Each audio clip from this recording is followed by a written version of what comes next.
All right, buckle up, everybody, because today we're going deep on some seriously cool battery tech. Yeah, The kind that could totally change the EV game. it really could. We're talking Mercedes-Benz, Yep. and it seems they're onto something groundbreaking, to say the least. Absolutely I've groundbreaking. got two sources that suggest a pretty radical shift in EV battery design. One is this set of notes, Oh, cryptically titled Calpurnia. Calpurnia. Yeah. Interesting. We'll get into that a bit later, what that's all about. Okay, a little mysterious. And the other one is from Inside EVs.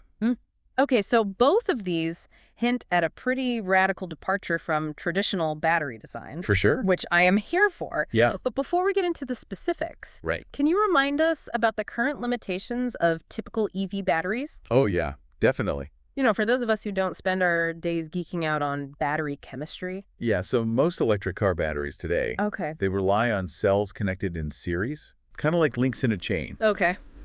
And, as we all know, a chain is only as strong as its weakest link. Right, exactly. So if one of those battery cells is underperforming, it drags down the performance of the whole pack. Exactly. It's kind of a bummer. It is. But how does Mercedes-Benz aim to solve this? Well, they're calling it the microconverter revolution. Okay. And for good reason. I'm intrigued. Imagine Yeah. attaching a tiny microconverter to each individual battery cell. Hold on. So like a mini brain for each cell. Exactly. That's incredible. Yeah. So these microconverters allow each cell to operate independently. Independently. Yep. So breaking free from that weakest link limitation, No more chain reaction. that's amazing. Yeah. I'm already seeing the potential here. Our Yeah. notes mention a bunch of advantages, but what stands out to you as the most significant benefit of this independent control? Well, for starters, think about battery lifespan. Okay. With individual control, a slightly weaker cell wouldn't drag down the performance or lifespan of the entire pack. So potentially longer lasting batteries? It's longer lasting. That's huge. Yeah. That's a huge win for consumers and the environment. Definitely. Fewer batteries ending up in landfills, less need to mine for raw materials. Yeah. I like where this is going. Yeah, and it's a similar principle to those solar panel systems Oh, interesting. that use microinverters. Okay. So even if one panel is shaded, Uh-huh. the rest can still operate at peak efficiency. Yeah. It's pretty fascinating to see this concept applied to battery technology. It's like borrowing from other fields often leads to these aha moments. Often does. Okay, so longer battery life is a definite plus. Huge plus. But our notes also mention something about maintaining a constant 800 volts regardless of the battery's charge level. Right. What's the significance of that? That's where things get really interesting. Okay, let's hear it. This constant voltage means consistent power output Okay. throughout your entire drive. No more sluggishness as the battery gets low. That would be a game changer. For sure. No more range anxiety creeping in Right. as you watch the battery percentage drop. Exactly. So it's like peace of mind as well. Yeah, and it simplifies the design of other components in the car, Okay. since they'll be working with a steady voltage, so you could potentially see improvements in efficiency across the board. Okay. I'm starting to understand why this is such a big deal. No. But wait, there's more, right? There's always more. Something about flexible charging. Yes. What's the scoop on that? So with each cell being individually managed, Okay.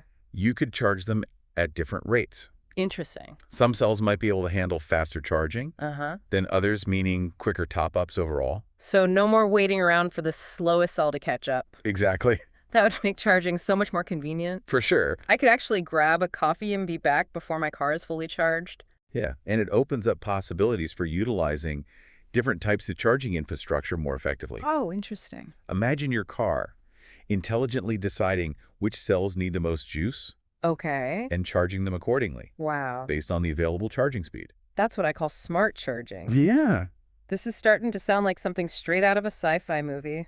I know, right? And speaking of futuristic possibilities, Right. both sources mention something about cell diversity. What's that all about? This is perhaps the most intriguing aspect of Yeah. this technology. Okay. It allows Mercedes to use different types of battery cells within a single pack. Hold on, you mean like mixing and matching battery chemistries? Exactly. Wow. They could potentially combine the strengths of different battery types. Okay. Some optimized for longevity, Right. others for high power output, Interesting. and so on. Okay. This flexibility could lead to some incredible outcomes. Okay, my mind is officially blown. It's a lot to take in. We've got longer lasting batteries, Yeah. faster charging, consistent power, and the ability to combine the best of different battery chemistries. Yeah, it's pretty remarkable. This almost feels too good to be true. Well, it's important to remember that this technology is still in development, Okay. but the potential benefits are certainly exciting and warrant further exploration. Absolutely. Yeah, But before we get too far ahead of ourselves, right. let's shift gears for a moment and talk about the real-world implications of all this. Okay. What could this mean for everyday EV drivers like you and me? Well, let's consider the impact on EV range. Okay, range, that's a big one. Big one. Yeah. With more efficient battery management and longer-lasting cells, Yeah. we could see a significant increase in how far electric cars can travel Okay.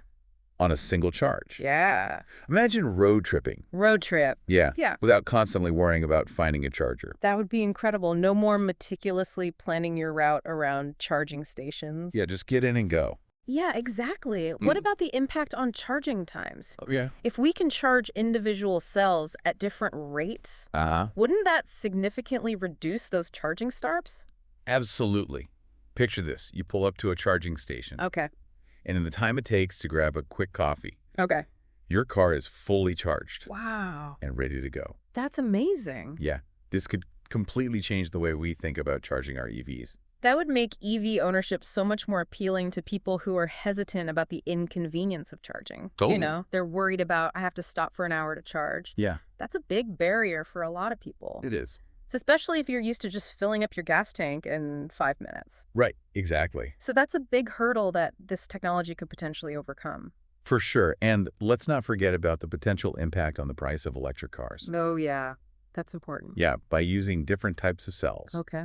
Mercedes could optimize for cost, Okay. potentially making EVs more accessible Mm. to a wider audience. Ah, so it's like a domino effect. Better batteries Yeah, lead to longer range, faster charging, and potentially even lower prices. exactly. This could be a major catalyst in accelerating the adoption of electric vehicles. I think so, yeah. But beyond the direct impact on drivers, Right. I'm also curious about the broader implications for the EV ecosystem. That's a great point, and one we'll definitely delve into further. Yeah. But before we do, Yeah.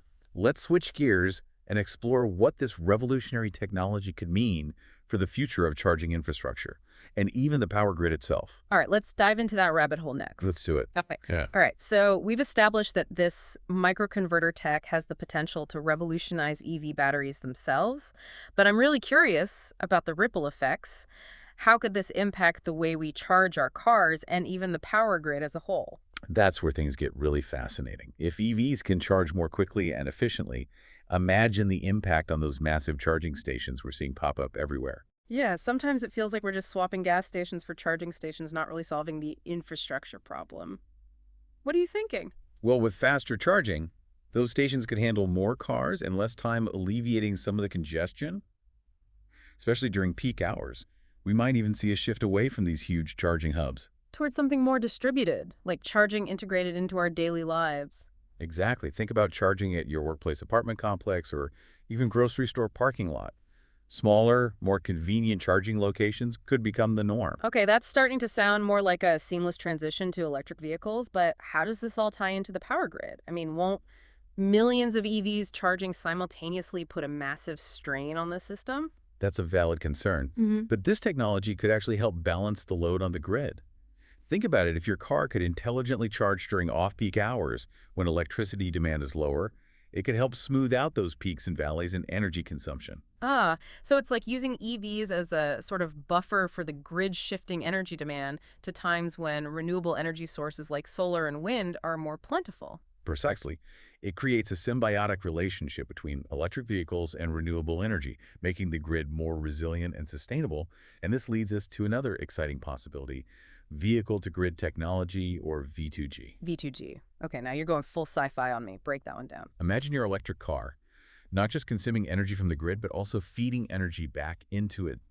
It's like turning your EV into a giant battery backup for your home or even your entire neighborhood. Oh, so my car could help power my house during a blackout. That's amazing, but how does that work in practice? Essentially, V2G allows electric vehicles to act as mini power plants, injecting energy back into the grid during periods of high demand, or even selling that energy back to the grid. So we're talking about a future where our cars aren't just transportation, they're active participants in a smarter, more resilient energy ecosystem. Exactly. Of course, there are still challenges to overcome, like developing the necessary infrastructure and regulatory frameworks. Right. There's always that gap between cool technology and real-world implementation, but it's still incredibly exciting to consider the possibilities, and I'm guessing Mercedes microconverter tech plays a role in making V2G more feasible. Absolutely.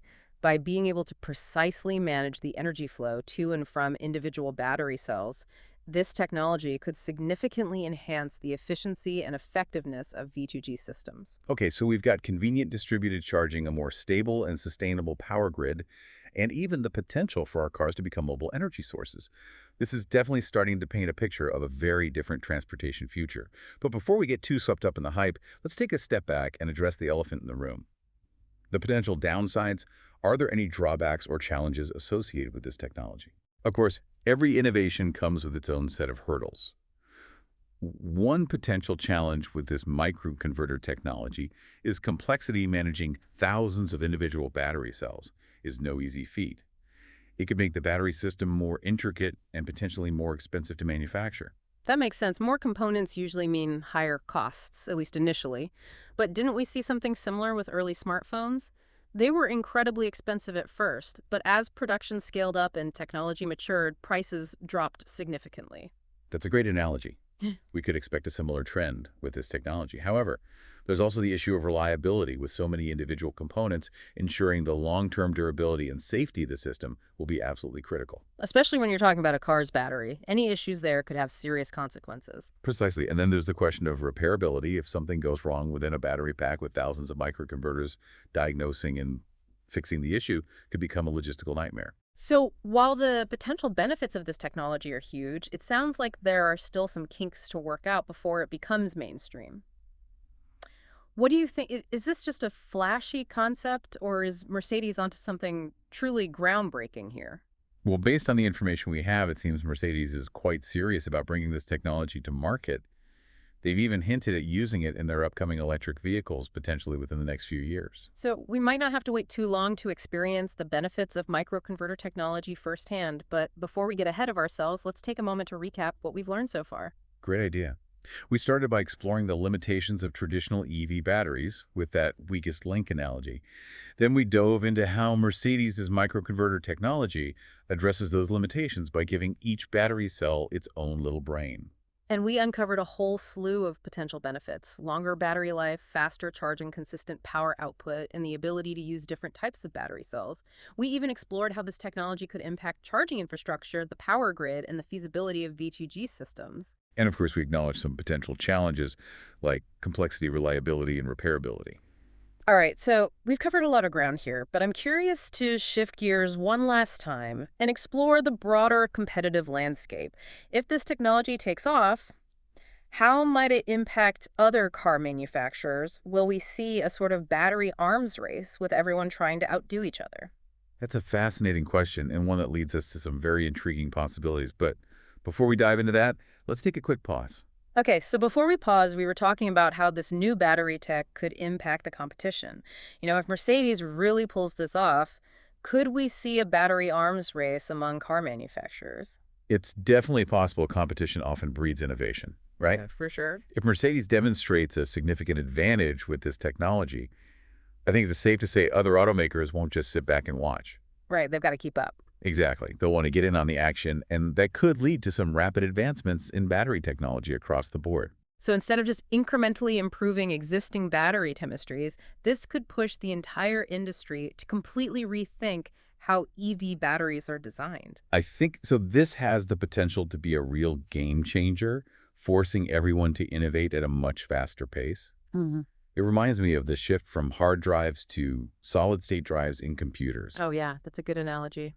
Yeah, once a clearly superior technology emerges, it quickly becomes the new standard. Right, and that kind of shift could have ripple effects throughout the entire automotive industry. We're not just talking about the car manufacturers themselves, but also the component suppliers, the charging infrastructure providers, everyone involved in the EV ecosystem would need to adapt. Absolutely. It would be Right. a massive shift, no doubt about it. But Yeah. ultimately, I think it would benefit consumers. Yeah, This kind of fierce competition would accelerate the transition to a more sustainable and electrified transportation future, and that's something we can all get behind. totally. Okay, so circling back to this Calpurnia mystery, Yeah. our notes mention this cryptic name. What's the deal with that? Ah, yes, the plot thickens. I love it. From what we've gathered, Calpurnia seems to be the internal code name for this entire microconverter project within Mercedes-Benz. Okay. It's not uncommon for companies to use code names for their top-secret projects. Remember Project Titan at Apple? Oh, right. Everyone was speculating about what it was for years Yeah. before they finally unveiled the Apple Watch. Yeah, it's all about keeping those juicy details under wraps until they're ready for the big reveal. So Calpurnia is basically the battery tech equivalent of a superhero origin story. Exactly. And based on what we're seeing, this superhero is about to make a grand entrance and shake things up. Well, I, for one, am excited to see how this all unfolds. We've covered a lot of ground today, from the nitty-gritty of battery cell management to the potential for EVs to become active participants in the power grid. It's clear that Mercedes-Benz is pushing the boundaries of what's possible with this microconverter technology. And it highlights a really important point. Innovation often comes from unexpected places. We tend to think of battery advancements solely in terms of chemistry, but Mercedes is demonstrating that there's a whole other dimension to explore the architecture of the battery pack itself. And who knows what other breakthroughs might be just around the corner. It feels like we're on the cusp of a truly transformative era in electric mobility, and that's incredibly exciting. But before we wrap up, I want to leave our listeners with something to ponder. If this technology becomes as widespread as we think it could, how might it impact your own life? Will it influence your next car buying decision? Will it change how you think about energy consumption in your home? Those are excellent questions to consider. The future of technology is often uncertain, but one thing is clear, it's going to impact all of us in profound ways. The more we understand these advancements, the better equipped we'll be to navigate those changes and harness their potential. Couldn't have said it better myself. So Yeah. all our listeners out there, stay curious, keep exploring, and who knows, maybe you'll be the one to come up with the next groundbreaking innovation. Thanks for joining us on this deep dive into the world of Mercedes-Benz's battery revolution.